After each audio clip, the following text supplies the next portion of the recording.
भर पेट खइब ऐसन सवाद राजा कतहु न पैब। जैब मोटाई जे भर पेट खइब ऐसन सवाद राजा कतहु न पैब। होते साँझ घूमे कहाँ जाला राजाऊ, होते साँझ घूमे कहाँ जाला राजाऊ।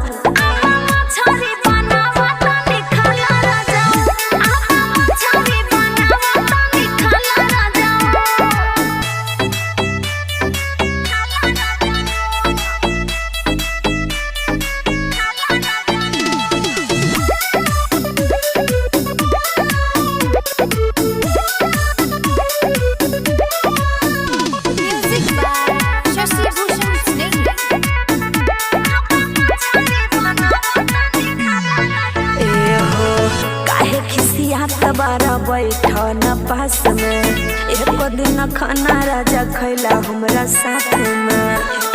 हर काहे हो काहे खिसिया बारा बैठ न पास में एको दिन खाना राजा खैला हमरा साथ में। तोहरा के कुछो न बुझाला राजा